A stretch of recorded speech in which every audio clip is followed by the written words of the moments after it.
There was no warning for the National Crime Authority's Detective Sergeant. He's believed to have triggered the massive explosion simply by opening a package addressed to him. This assassination of a police officer shocked the nation. But it was not so surprising to the people of Mildura, a country town in Victoria, famous for its grapes and oranges and its decades of mafia-related crime. Police found 6,000 marijuana plants growing on a property belonging to this man, Mildura grape grower Pasquale Cafari. The marijuana had a street value of about $20 million. Marijuana was like gold, only easier to produce. The mafia quickly eliminated anyone standing in the way of their riches. Marco Medici shot dead. His killer is never found. A year later, brothers-in-law Rocco Medici and Giuseppe Fiorina are tortured and shot to death. Mildura greengrocer Dominic Marafiotti is killed and buried under a chicken shed there. His parents are also found murdered.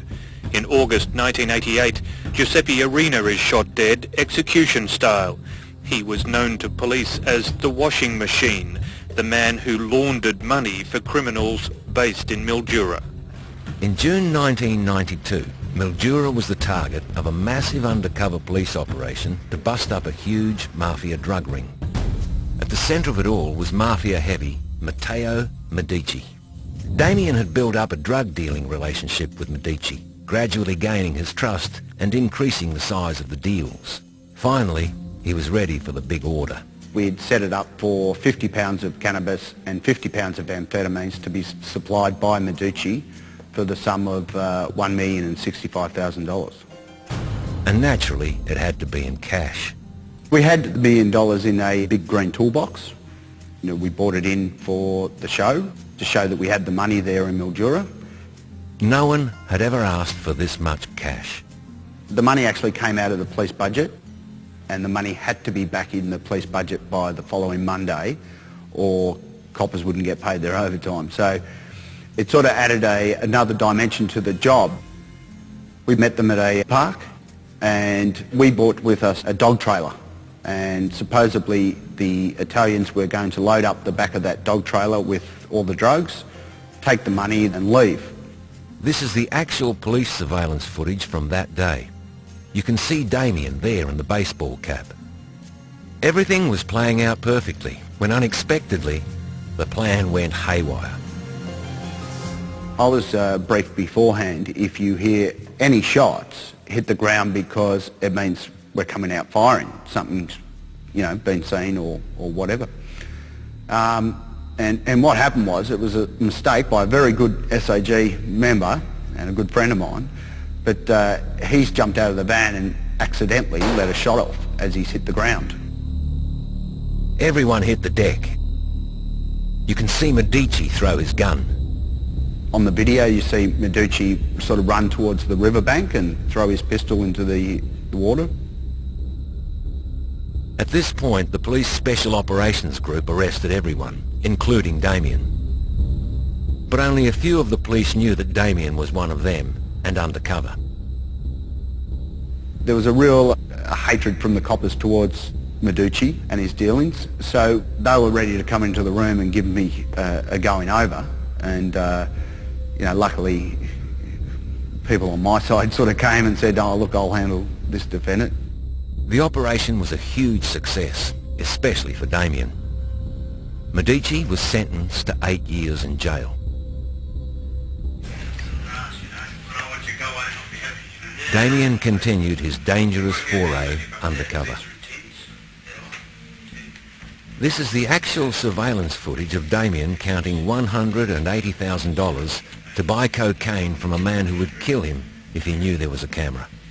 Damien had made it to the inner circle and was recording it all. As an undercover, that is great evidence because, counting out money, for what other reason would we be counting out $180,000? And there was also conversations about the drugs that we were going to purchase, the cocaine, how that was going to work, how we drive the cars and so forth. So, it's just great evidence that you just can't beat. So, you just make sure that as an undercover you're positioned in that camera lens and you can see the money, and the conversation is about drugs. Basically, once the tapes are delivered to the defence, it rarely goes to trial because it's all there, so may as well put your hand up and do your time. The man on the right of the couch is Ross Trimboli, a senior figure in the Griffith Mafia. He was the target of the biggest undercover operation ever staged in Australia. Called Operation Afghan, Damien was in place. Operation Afghan was commenced in 1993, and it was as a result of a question that was posed by the NCA at that time. One, is there a mafia? And to what extent are they involved in organised crime in Australia? Cheers! Happy birthday, Mickey. Thank you. Like most of the major criminal identities, Ross lived that same lifestyle of throwing his money around. He would spend more money in one night out than a poor copper would earn in a month. Mafia blood runs deep. Ross's uncle was Bob Trimboli, one of the men named in the Woodward Royal Commission as ordering the murder of Donald Mackay.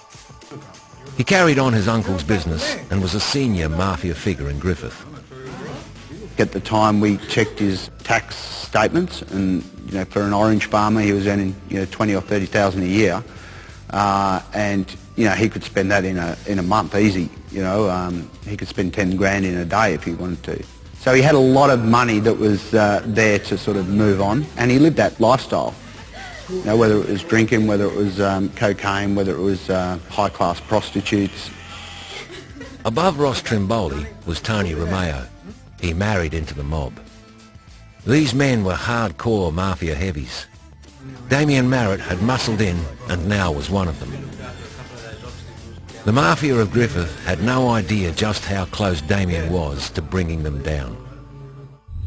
Coming up, a lunch invitation Damien Marrett couldn't refuse, and inside the biggest undercover operation ever staged in Australia.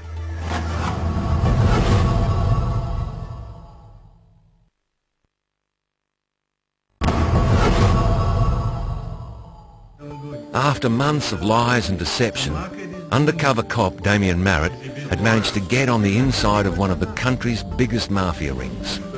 Every minute of his day he was in constant danger. To survive, he had to live the life the mafia did.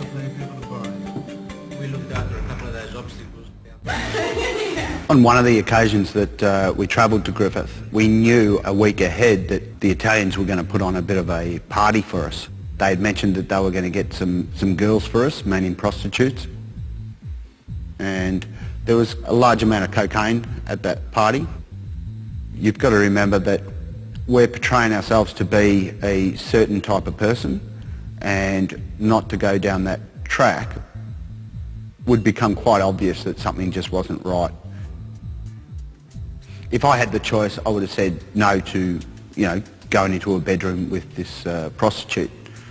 But after dealing with these the Italians for the last 3 or 4 months, it was obvious that I had no reason not to enjoy a prostitute, and quite a good-looking girl, young, all the rest of it. So how do I then turn around and say no?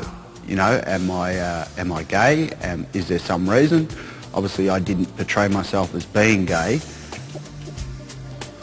So I had to go through with it, and I found it a bit unnerving, because if I decided to go out and pay for the services of one of these girls, fine, but it wasn't my decision. It was more that I had to do it because of the role that I was playing, and I also knew it was another test that I had to pass, and I also knew that she would be asking certain questions along the way.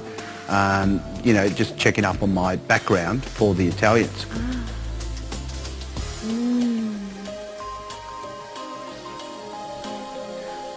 So, even though it passed the test with flying colours, and answered the questions and so forth, it was something that didn't sit well with me at the time, but I still to this day can't see any other way of,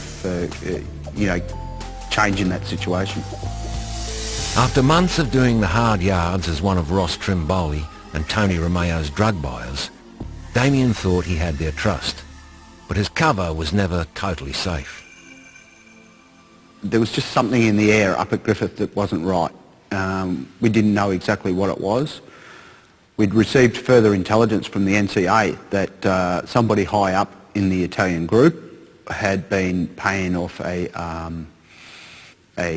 high up tax official, a politician and a copper $100,000 a year for information. Now, we didn't know whether that information may have leaked through about ourselves. And when an invitation to have lunch with some of the mob took a strange turn, Damien thought his cover may have been blown. We pull up at his farmhouse and he says, have you got anything on you?